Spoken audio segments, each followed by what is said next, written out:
This episode is brought to you by DistroKid.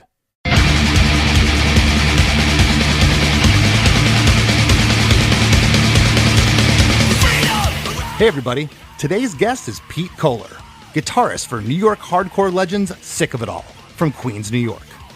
Together we break down the writing, recording, and inspiration behind the band's classic fan favorite song, Injustice System, written and recorded for their 1989 debut album, Blood, Sweat, and No Tears. But for this episode, we opted to discuss the re-recording of the song from 2011. I've always felt like Sick of It All was so much more than just a hardcore band. There's overtones of metal and hard rock all over, as evidenced by the fact that the band can do one tour with Sepultura, another one with Napalm Death, and cap it off with a tour with Rise Against. There's sheer heaviness and delivery working seamlessly with the aforementioned acts. Drummer Armand Majidi is the band's secret weapon. Armand can hang with any drummer out there, but his strengths truly lie with the fact that he plays for what the song calls for. Ah, restraint when you're an amazing drummer. What a beautiful thing. And vocalist Lou Koller is a monster here. So powerful. So for all this, Riot Police and Pete's 3-day stint in jail, don't touch that dial. Hey, have you heard? Krista makes a podcast. Hey, have you heard? Krista makes a podcast. Hey, have you heard? Krista makes a podcast. Hey, have you heard? Krista makes a podcast. Pete, how's it going? It's going. You know what's happening in the life of our band right now. My brother Lou sadly was diagnosed with cancer, and he has a tumor in his esophagus, but there's good news about it. He starts treatment August 2nd.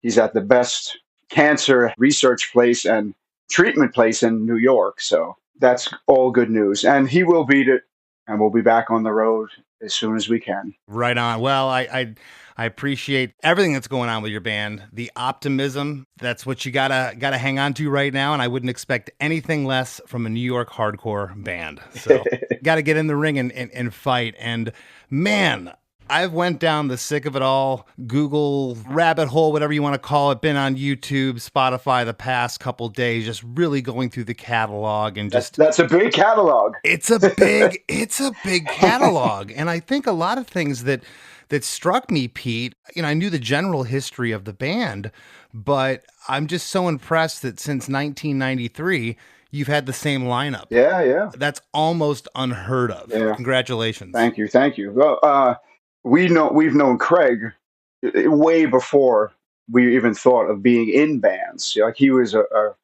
friend from the neighborhood, and back then, if you were into a certain style of music, you all came together. We all took the subway to CBGB matinees together, even if we didn't hang out at back in Queens all the time. We always met on our way to the Sunday matinees and going into the city. So well, I had seen too that he had backing vocal credits on some of the early records before he got in the band, so I could tell he was a bro. Yeah, definitely. And I'm obviously, being a hardcore punk rocker, I didn't know how to play guitar at all when we recorded like our first 7 inches and even into the album. So we brought Craig along to the recording of Blood, Sweat, and No Tears, the first record, to tune, because I didn't know how to tune without an actual tuner. So yeah.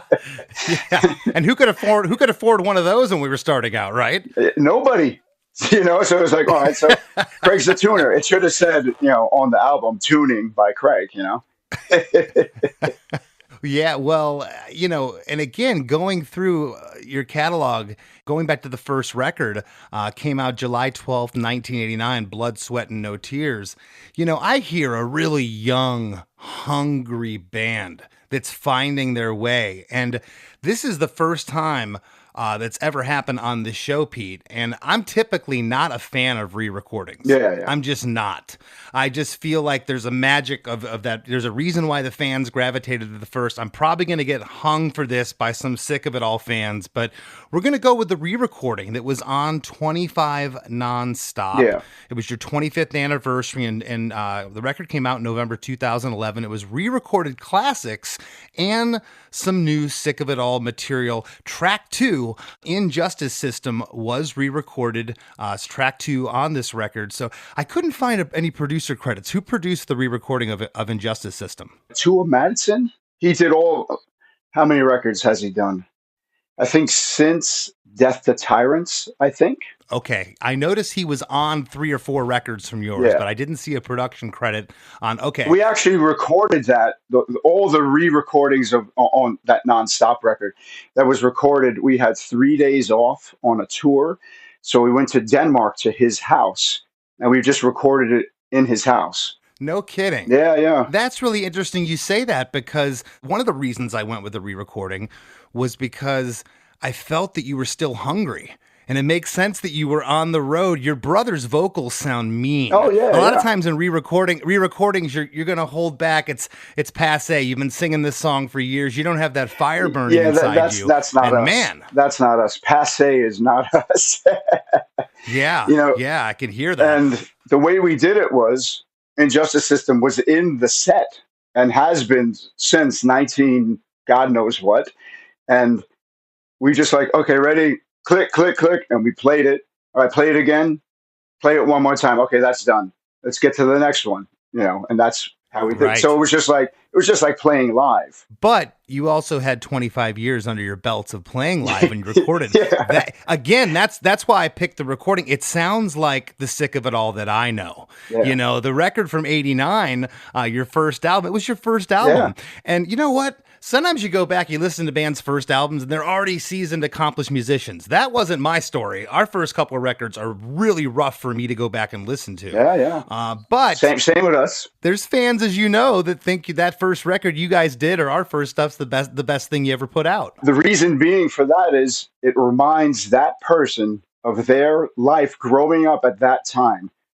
Maybe they met their boyfriend, maybe they met their girlfriend, maybe they met their wife. They were hanging out with their friends, and that recording is what they listen to. And as soon as they hear that one, it brings them back to that time, and that's why they love it. It's a moment in time, captured for their life. Absolutely. That's so cool that you said that. I talk about that so much on this show.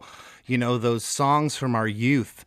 We can hear a song, Pete, somewhere, and you can smell where you were at.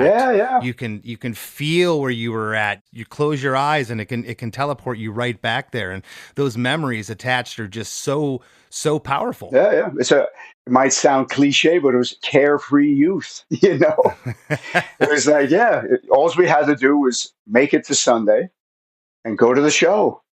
And it was $5 to get into CBGBs. You hated being in school, but once you got on the train and met all your friends, and then you were in the pit for Murphy's Law or the Cro-Mags or Agnostic Front, it doesn't matter. It's just, Yeah. What a time to be alive. Let's go back to that debut record. It sounds to me like you guys just went in. You probably didn't have much of a budget. Did you record? It sounds like it's live, the original recording.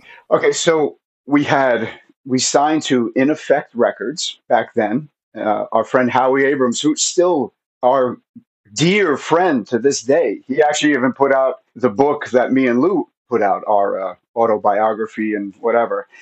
So when we got signed to them, I think we signed like a deal for like 7 or 10 albums. And we were like, and me and Lou were like, we're just going to fucking do this. Who gives a shit? Let's just, let's put this out. Yeah. So we had $10,000 to record. And that's a lot of money to a kid. And absolutely. I think can't imagine it. I think we recorded and mixed everything in 21 hours. So it was nonstop. I know the mixing of the record was like some crazy 20-hour straight in a row mixing it or whatever. We were up there. The studio was called Normandy Sound. It was in Rhode Island, and we were there for a few days. And it was like is all new. You're like, wow, Yeah. I don't know if you were, but the first time I went into a studio, I was scared to death. Because then Oh, I people are going to be like, well, they're going to see that I couldn't play. you know,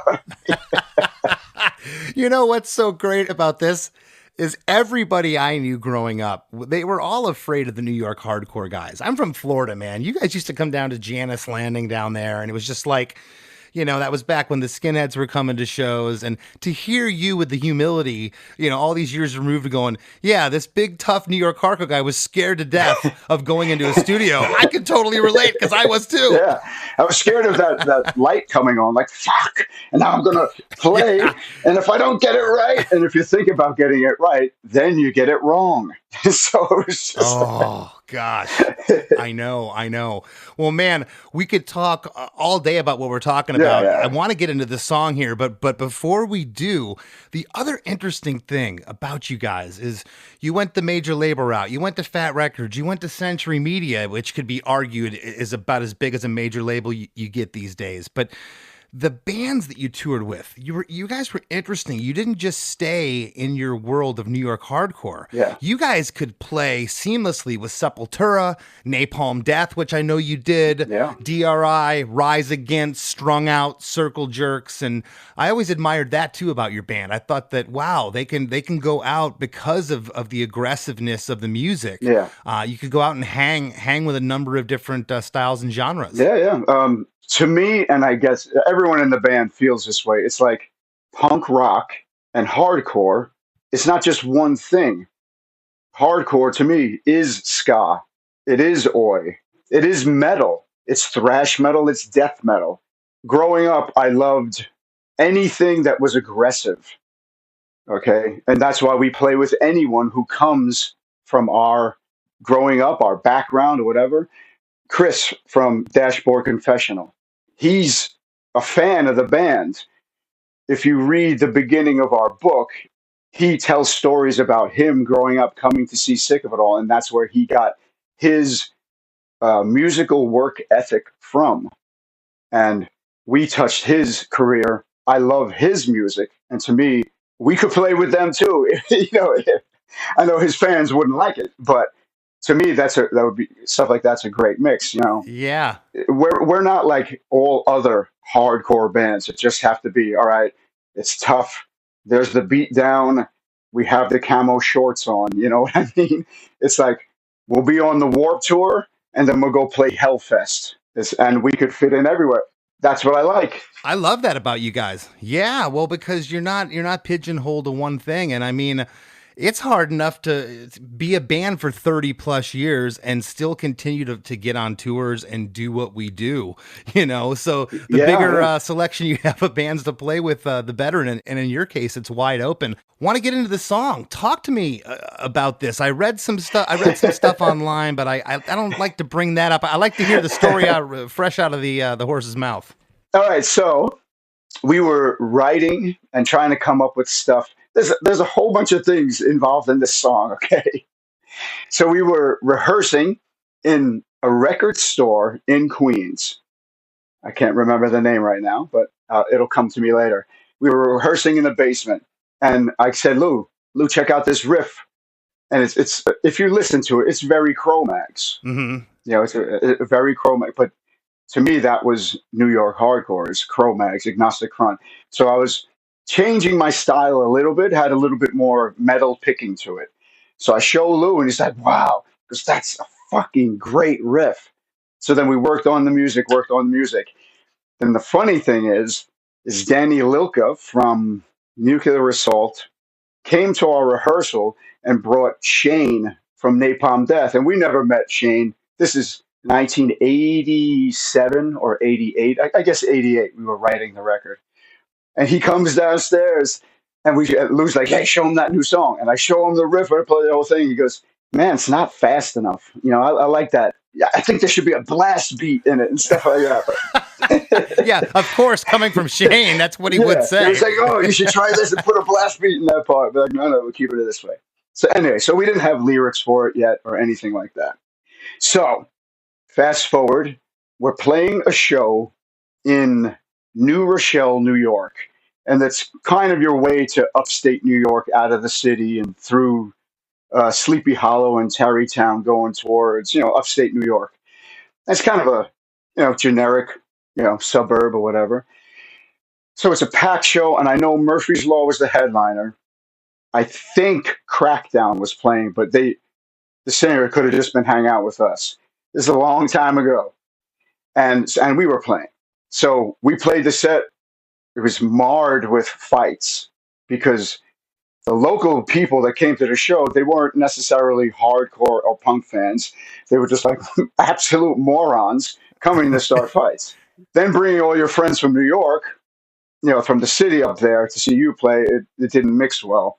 So we played, Murphy's Law is playing, and it's funny because the backstage was in the basement, so the ceiling is like 5 feet from your head, and you hear people moshing and stomping, and then you hear everything stop, and then you hear Jimmy on the microphone, yo, cut it out, cut it out. So it exploded into a huge riot.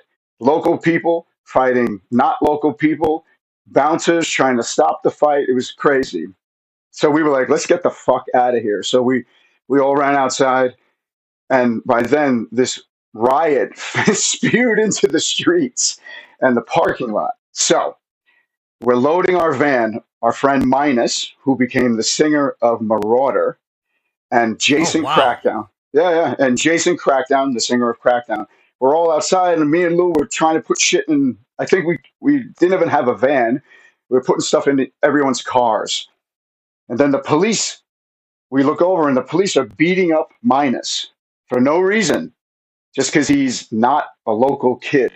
Okay? Mm-hmm. So Jason Crackdown goes over and says, hey, what's going on? And bang, they hit him in the face with a club. So then Jason does not put up with anything and just starts slugging it out with the police. So then 20 cops jump him. I turn around, I was like, hey, what the fuck's going on? And then, now listen, I'm not saying I'm a tough guy. I am not tough at all, okay? The cop takes a swing at me, and I block it. And he takes another swing, and I block that. So he got pissed off.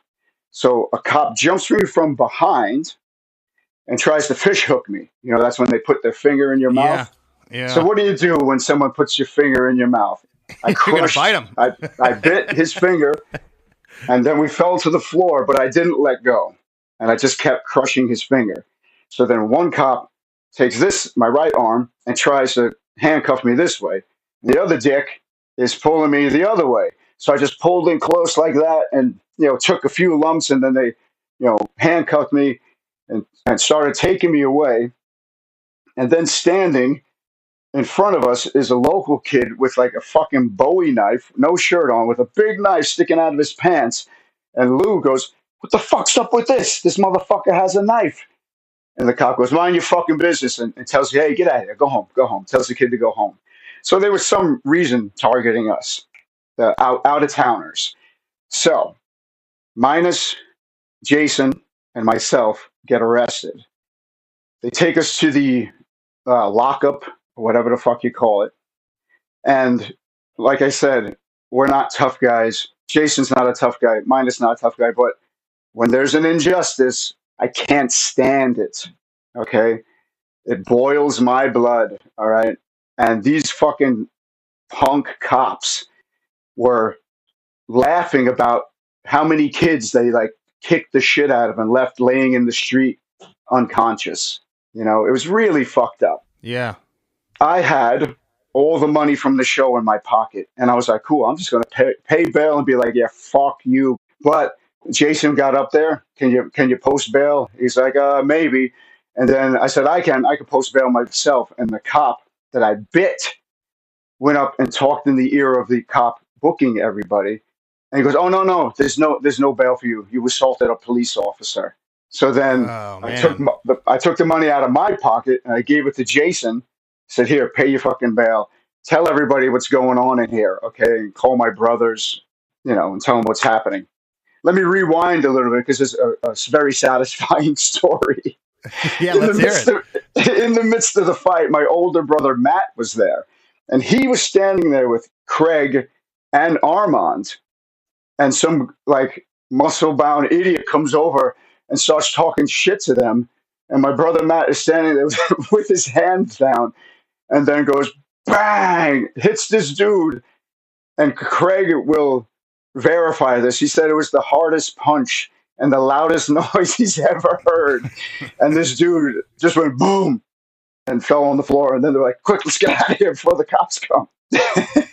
I gotta interject there. You know, I think a lot about those times. I know your band saw way more of it than mine, but even the early 90s when we were starting and getting out, Tampa was a hotbed for racist skinheads. And, you know, then you had the Sharps, you had the, you know, the non-racist skins. And then, you know, you had some jocks showing up to the show. All these different factions were coming in.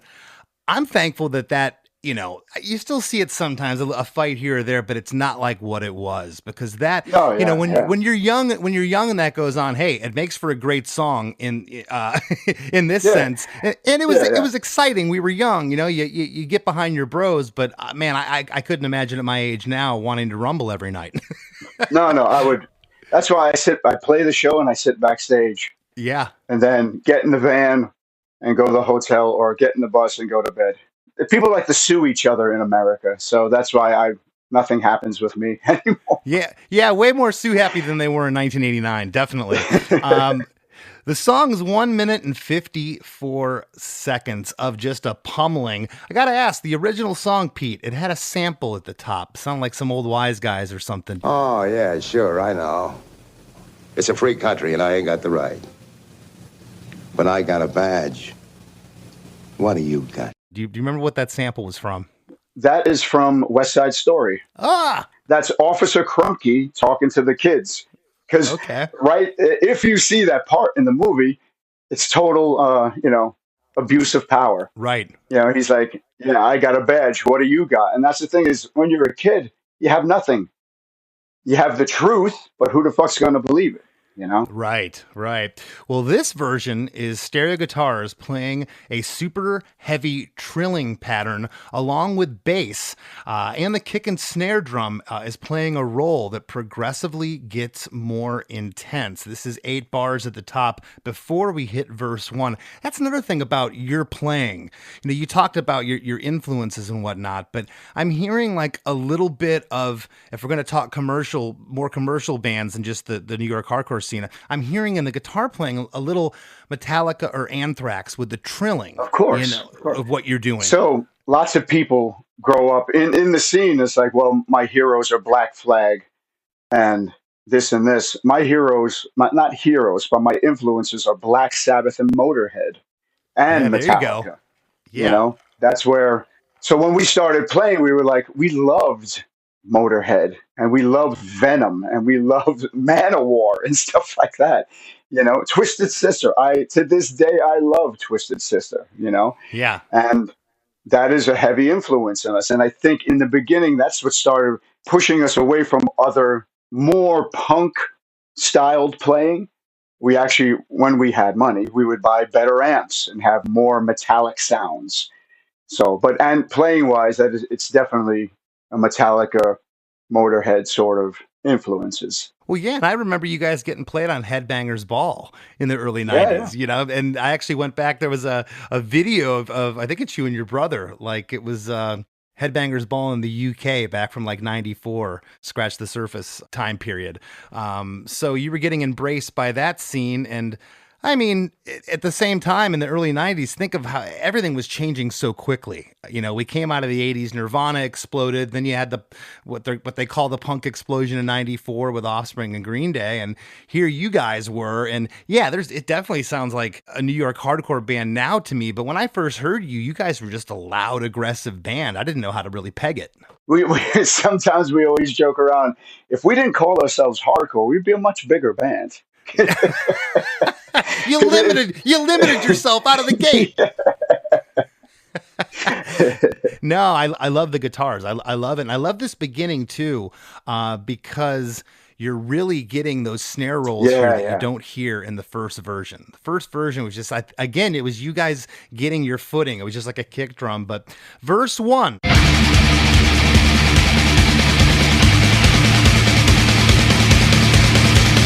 Freedom around us, all we have.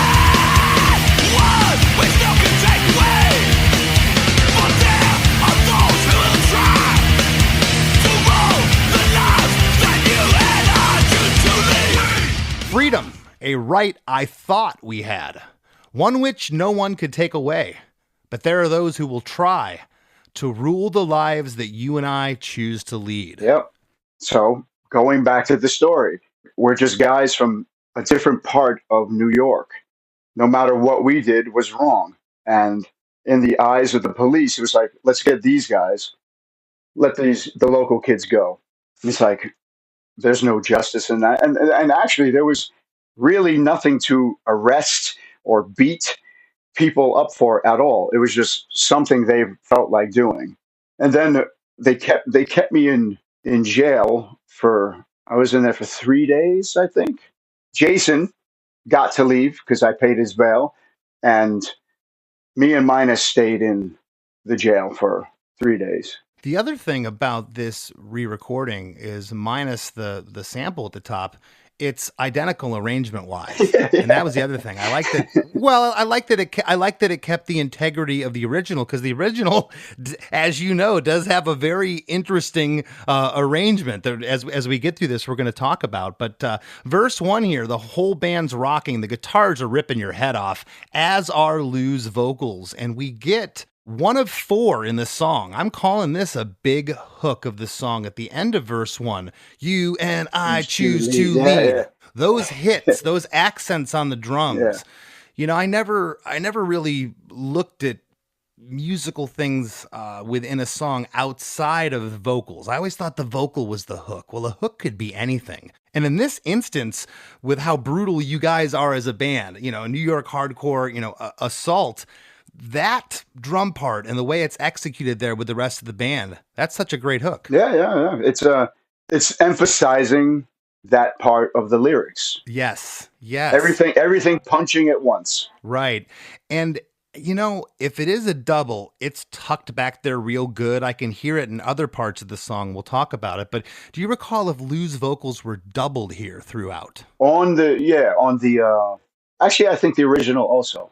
Definitely on this one too. Yeah, I'm speaking about the re-recording. Yeah, they just sound mean. And again, in terms of aggressiveness, you know, you guys didn't phone it in. I can hear that on re-recordings of bands. I really can, and I want to like them. And I'm guilty of it. My band just re-recorded 2 songs from our past recently. It was you know, to throw on the B side of the record, and you know, the fans do like that. But overall, I'm not a fan of re-records, and I just think this re-recording is awesome. Chorus 1.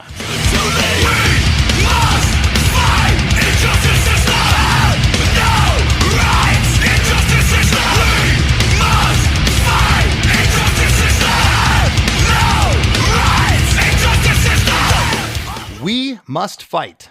Injustice system. Have no rights. Injustice system. We must fight. Injustice system. Have no rights. Injustice system. And you just said it a minute ago. One of your heroes was Twisted Sister. Well, what did they do?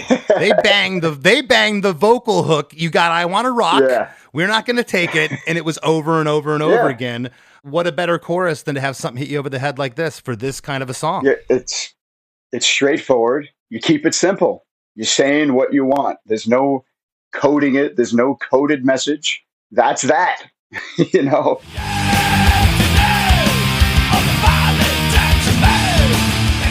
Don't even think about turning this podcast off, because we got lots more coming up with Pete Koller after a few words from our sponsors.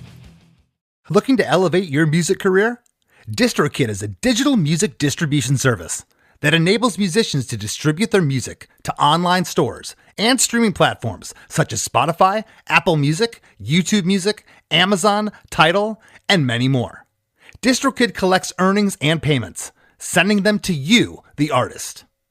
With DistroKid, artists unlock a world of possibilities. From easily paying collaborators with splits to securing your music with DistroLock, DistroKid covers all bases. Plus, you can promote your releases with Hyperfollow and create eye-catching visuals with a Spotify Canvas generator, all for free. But that's not all. Introducing the DistroKid app, now available on iOS and Android. Artists can manage their releases, view streaming stats, and withdraw earnings, all from the palm of their hand. And for those looking to perfect their sound, check out Mixia. With its simple interface and customizable mastering options, artists can make their music sound polished and professional within minutes. And don't forget about Instant Share, DistroKid's newest feature. Share large files securely with collaborators, producers, and more, ensuring your music streams at the highest quality.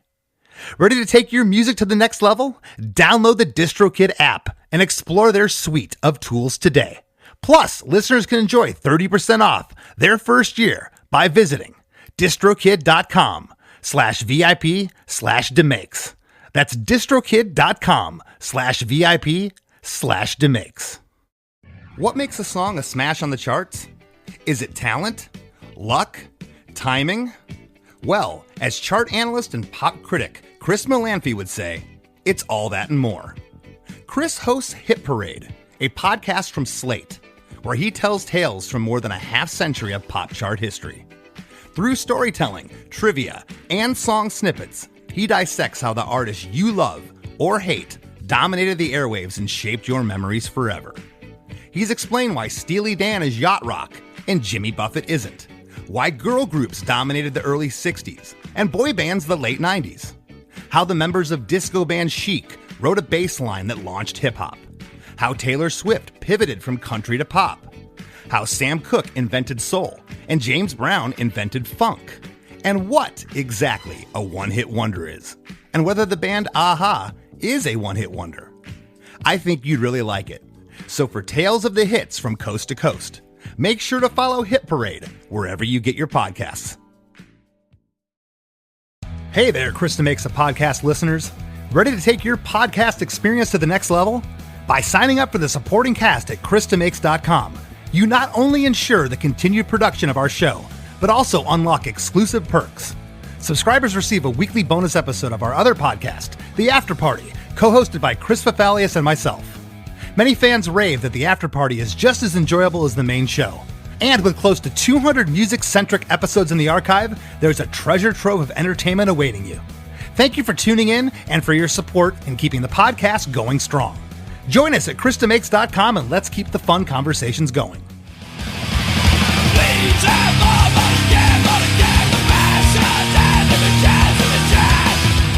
And now, back to the show.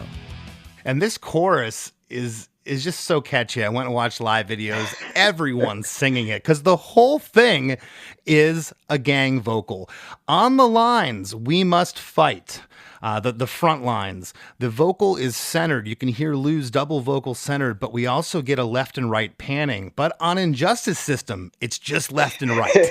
So they really sound like gangs there. Yeah. They're all gangs, but it paints a different picture. That's not on the original recording like that. Yeah, and I love the way, again, this sounds to me like Sick of It All. Yeah, a story about the backing vocals of the whole Non-Stop record, not just the Injustice re-record. We had to do every single song, and it was me, Lou, Armand, Craig, and my wife Mei Ling, and that was it. So we had to quadruple like the backing vocals. So by the end of doing every song, like 4 different tracks, 5 different tracks, it was like my temples were like hard as a rock. And then we had to go play shows a few days later. It was absolutely brutal. Could barely even speak for the next few days. We gave it our all. Yes. And isn't that so crazy when you're going to record for the first time like that? You know, as you said, you're scared. Your insecurities are out. Well, when I get under the microscope, this is over. They're going to know I'm a fraud. I'm not good. All those things go through our heads, right? But also mix that with the adrenaline. Yeah. Just the adrenaline of being in your 20s, you know, and this is all the first. And I mean, I can feel the excitement. The stereo guitars, bass, and drums are all in. The drums have switched to a beat here in the chorus, relying heavily on the toms. Yeah, it's super heavy. Armand is such a great drummer. Yeah. He doesn't, I think it's unfair. He doesn't get spoke about in the punk rock circles of drummers like I feel he should. He's awesome. Well, one thing is maybe not in the punk genre of music, but the metal guys love him. Igor from Sepultura, Cavalier. Right. he thinks Armand's the best drummer he's ever seen. Yeah, he is awesome. Again, all gang vocals here in the chorus. Classic New York hardcore staple. Those gang vocals, and it translates to when you go play it live. Verse 2 comes right out of chorus 1.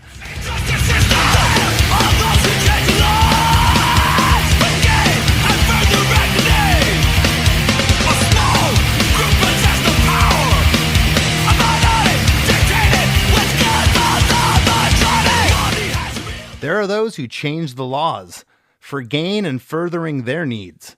A small group possess the power, a minority dictating what's good for the majority. Yeah.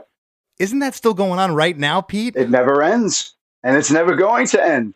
You give someone a tiny little piece of power, and they will over abuse it. Even the guy, the ticket taker at the movie theaters, he has a tiny little piece of power over you, and he's gonna fuck with you. You know? And look at every war. Go back to, I don't care if it's what it is, the Holy Roman Empire. Go back and read these stories. It all revolves around power. Yeah. What you just said. Yeah. So in that sense, the song will forever be timeless. The last line here, again, we get the second hook, musical hook, along with good for the majority. Yeah. We get those hits again right there. Before we go into, and this, I chalk this up to you guys being young, because we would do this. We would just, in the middle of a verse, we're just going to throw a bridge part and we're going to come back to the verse. Yeah. And that's what you did here. I'm not considering this to be the whole verse. This next part to me is a bridge, starting with money has the real influence. Thoughts on that? Writing, so this is the way I write songs, and it's like, well, maybe I should throw, instead of it just being basically two riffs the whole song, I gotta throw something in there to make it so I don't seem like I'm just relying on these two things. So, and that's what I did, and I basically do that in every song I write. So. That's cool because, you know, in this instance, the chord progression does change. Yeah, as does the melody.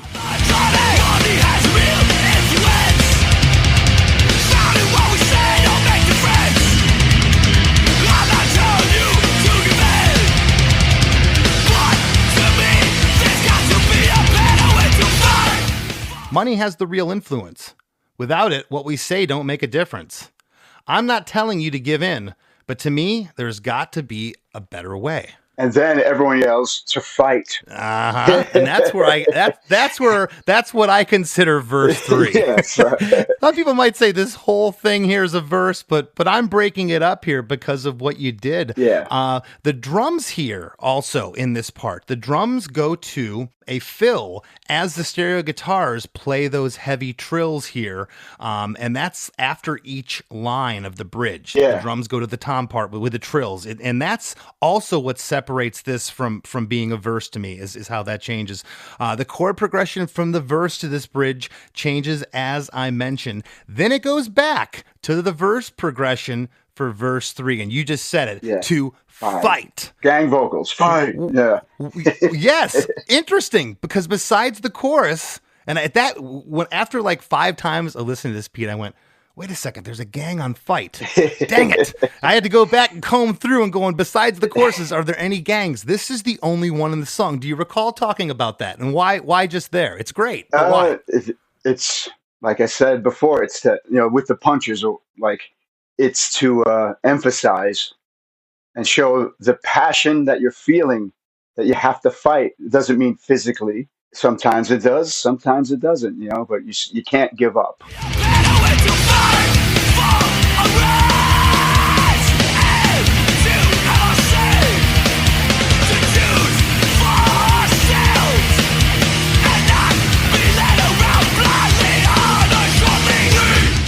To fight for our rights and to have our say, to choose for ourselves and not be led around blindly on a short leash. There is the third hook there. You know what else is great about that is because I know how good Armand is as a drummer. I know that he could, for lack of a better term, Travis Barker any of these parts, put these crazy fills in. Yeah. But that shows that he's playing for the song, Yes. not for himself. It's for the power. Yeah, it doesn't need to be anything else. And as a young musician, man, that's really hard to convey. It was hard to convey to me. I thought if I played faster, it was going to sound heavier. Yeah. And then someone's like, well, listen to this. And they put on an AC/DC record and you're like, okay, it can't get much slower than that. And that's pretty darn heavy, so my terminology is kind of, understanding it has changed over the years. Right out of verse 3, we go into chorus 2.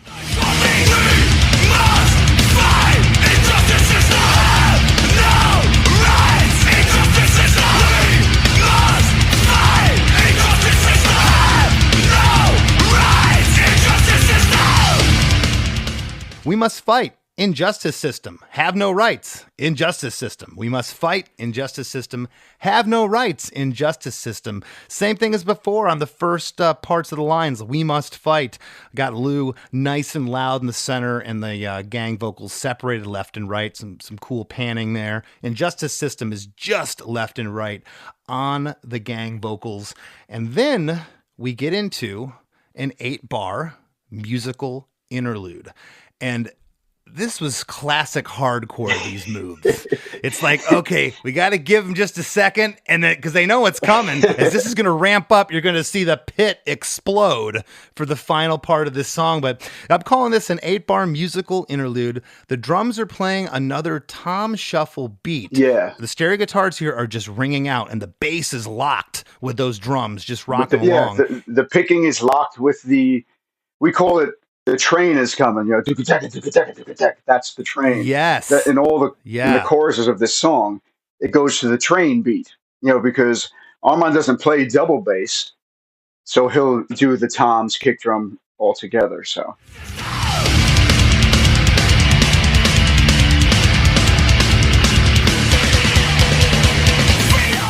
and that's the train coming through.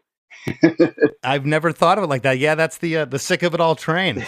And then we get a big pick slide, left and right stereo guitars. Boom! You got to have the pick slide. I don't care what genre you're in, it always works to me. There's never a bad pick slide. It's like lighting the fuse. It's lighting the fuse, buddy. It's like lighting the fuse. We come out of those pick slides into verse 4.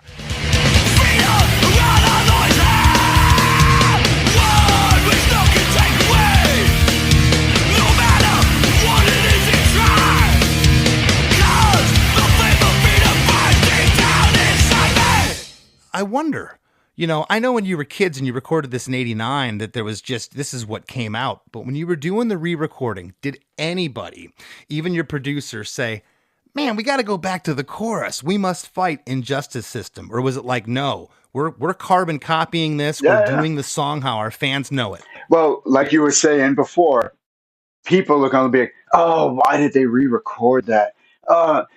So at least we re-recorded it exactly how it is, how it should be. I agree. It should be.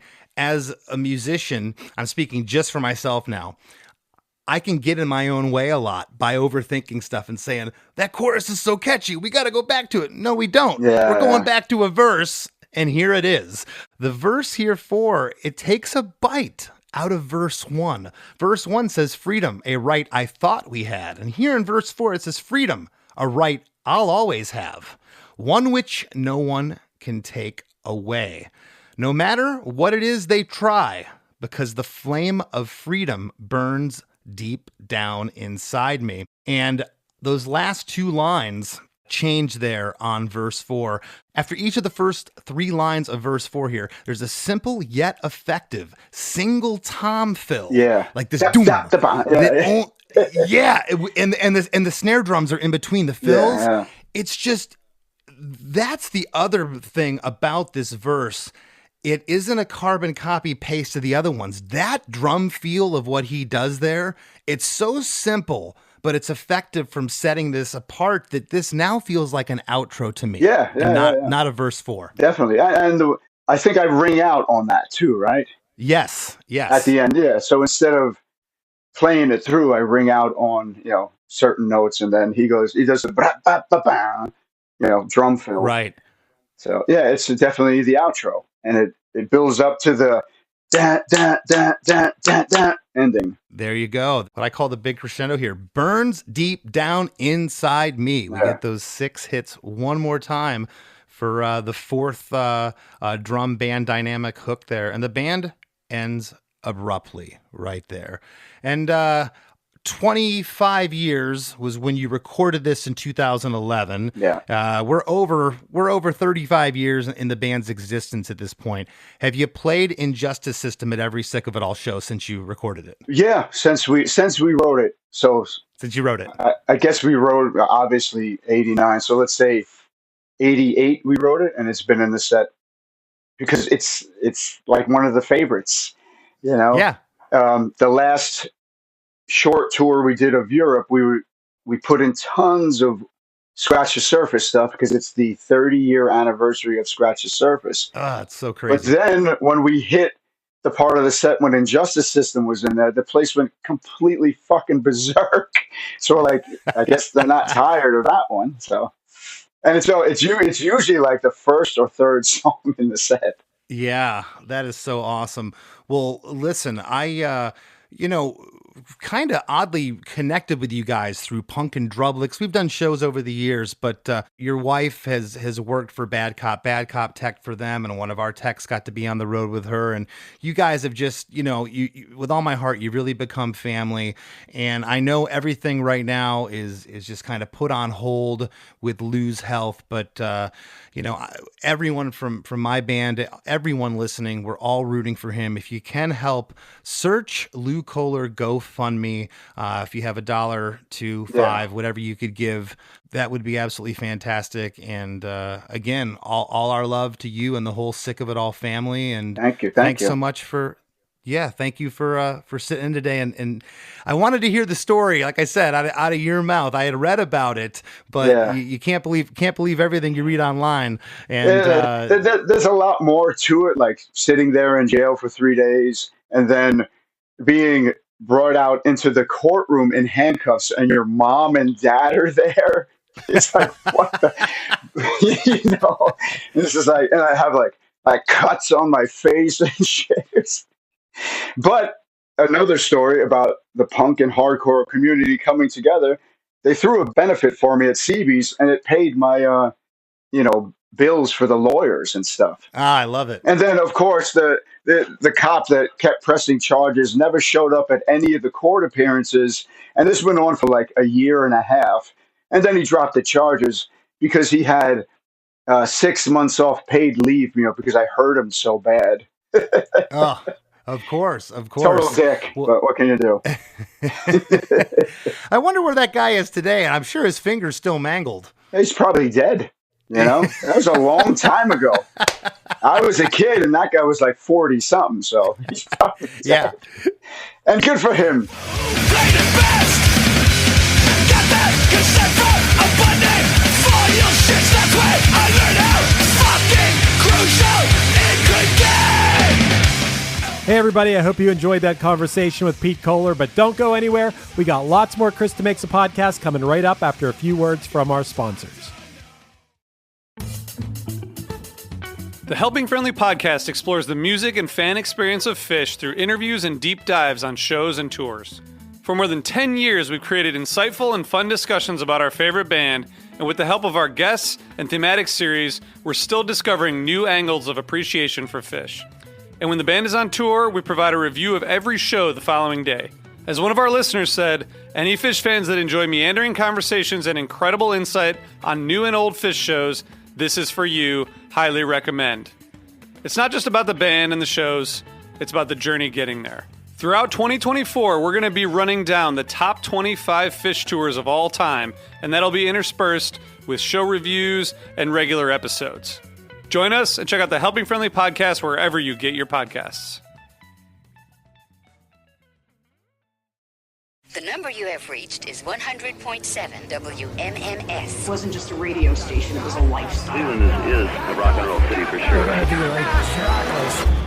Get down! The Wrath of the Buzzard. WMMS. Cleveland. The rise and fall of one of the most iconic radio stations in America Profiles, The Wrath of the Buzzard, PROH Files. Subscribe now wherever you get podcasts. Hey friends, have you been loving Krista Makes a Podcast? Well, spread the love by leaving a 5-star review on Apple Podcasts and Spotify. Don't hesitate to share what you enjoy about the show in an actual written review on Apple Podcasts. Not only does it help more people discover us, but we often read reviews in the wrap segment of the show. It's a quick, cost-free way to support us and takes just a minute of your time. Your reviews mean the world to us and help us keep the podcast thriving. Thank you for being a listener, and thank you for being a friend. As we near the end of the show, here's a band you might not know. Welcome to this week's Band You Might Not Know. If you'd like your band to be considered for Krista Makes a Podcast, email your best song via MP3 only and a short bio to bandyoumighttnotknow@gmail.com. This week's featured artist is Restroyer, a punk rock band from Salt Lake City, Utah. Their self-titled new album is out now on People of Punk Rock Records. Here's a snippet of their song, Whose Kidneys Are These? And when we close our eyes, how will we choose what to say? I'm starting to think that we're the cause of our own sickness. I'm starting to think that we're just waiting for the right time to strike. And all along we've kept on waiting for an opportunity to fight.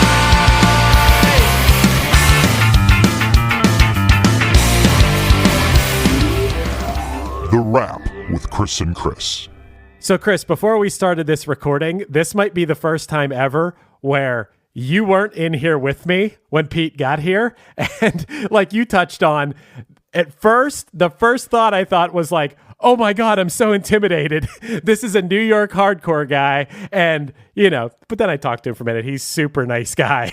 And I was like, oh, this guy's not scary. He's really nice. But I just thought that was funny that it was just me and Pete by ourselves for a couple minutes. Well, I love it. When I was out giving guided tours at the Punk Rock Museum, they have a room there, Chris, dedicated to New York hardcore. Everyone from H2O, Gorilla Biscuit, Sick of It All, Agnostic Front, Madball, you name it, from that time period. And I was telling the story to everybody that got the tours. It's like, you want to talk about an intimidating scene, especially if you weren't in it. And a lot of these guys would tour together and they'd show up down in Florida, and you can imagine the trouble that would bring.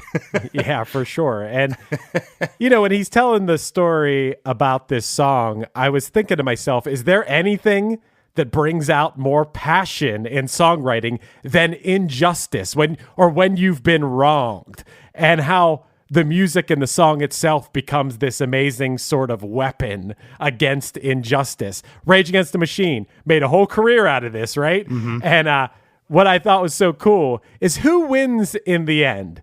The asshole who committed the injustice, or the artist who writes a song that lives on for decades and decades after that, and people are pumping their fists and singing along? So in that moment that you're in jail for 3 days and have to go to court, you feel like you lost, but in the end, it feels like the artist wins, and I love that. Yeah, 35 plus years later, and you still have a career, and you're still playing this song that someone wronged you with. And you touched on Rage Against the Machine, any bands that sing about injustice. This song, well, when you're 15 or 16 years old at home, what's your biggest injustice? Your parents. They're not going to let you do this or do that, right? So, yeah, they may be talking about the government or the cop that beat them down at the show last weekend, but they're thinking about mom and dad. It pertains. Yeah, they're taking away that message and applying it to themselves, even if it's the stupidest thing ever. Teacher made me do my homework or put me in detention. Yeah. And you're getting beat up by a cop, and you apply your own meaning to it.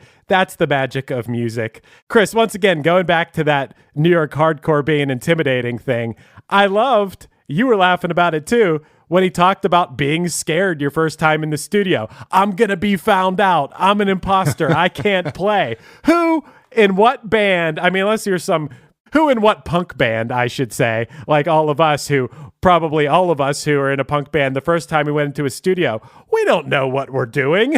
We're learning, we're flying by the seat of our pants. And everybody's intimidated on that first trip to the studio. Yeah. And then combine that with all the things you talked about, with your nerves. You're young, you're who knows what you got going on at home? Maybe you got to have the car back by 6 o'clock that night. You're still living with your parents. All those first. You're in a studio. There's some guy in the corner that's the house engineer who's probably 5 to 10 years older than you. Okay, he has to have some studio experience. And the whole time you're in there, you're trying to kick out what you do in 19 hours. It's virtually impossible. Right. Chris, I thought it was also interesting. This is the first time, I believe, on the podcast that we went with a re-recording of a song, and I thought you had a great point. Yeah, a lot of times in a re-recording, you're going to lose some of the magic. But this is a little bit different of a scenario because it's almost like you added magic to it because you had, at that point, 25 years or whatever it was of playing the song, and they didn't change anything about the structure of the song, even though, like you said, it would have been easy to change, at least adding one more chorus at the end or something like that.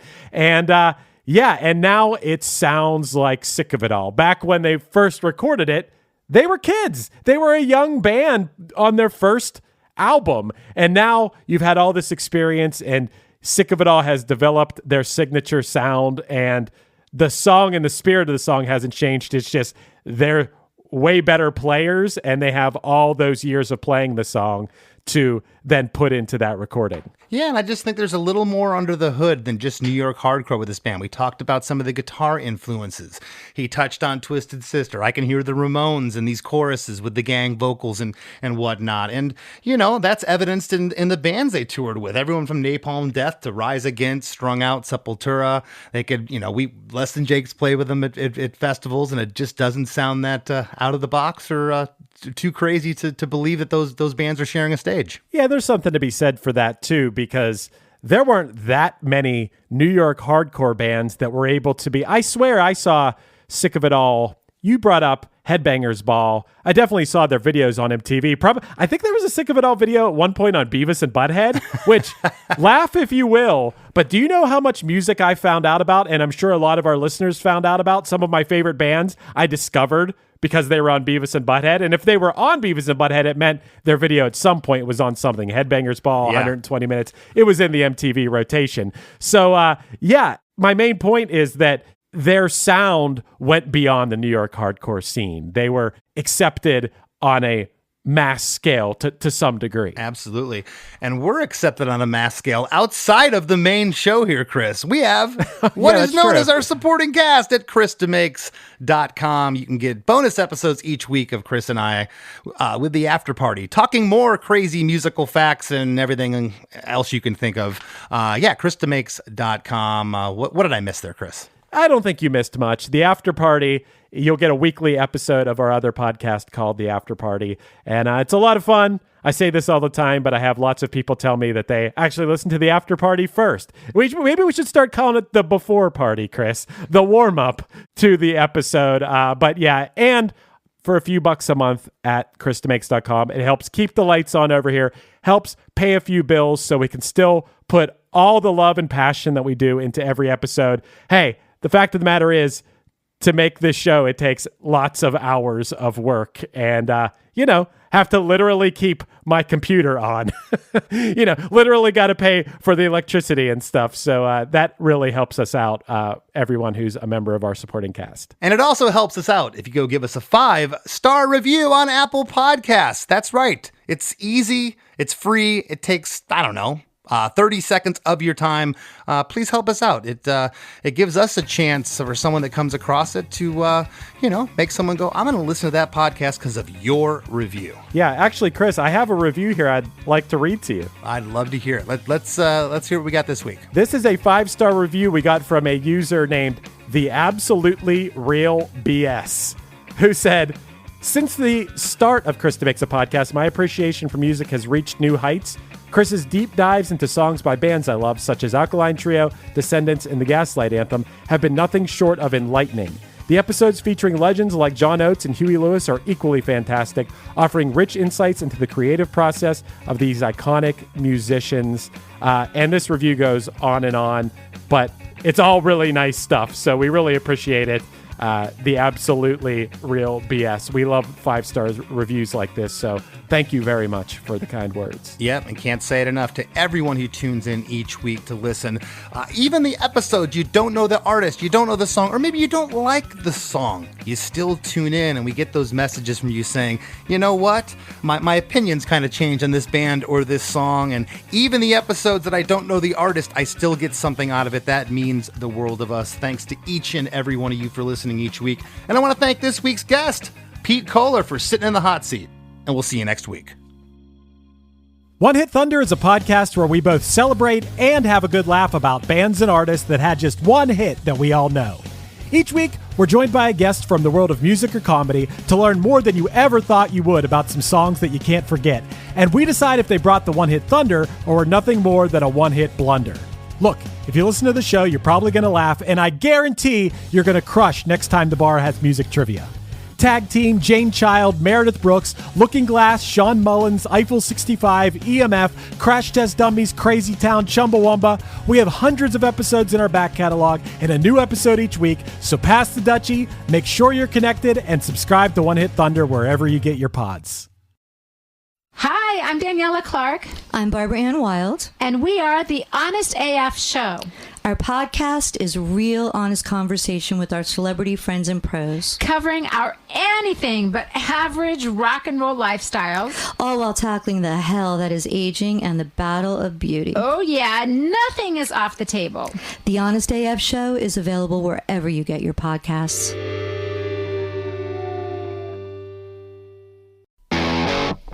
Ever wonder what a punch from Elton John feels like? Or how you'd cope with having turned down the chance to be in Nirvana?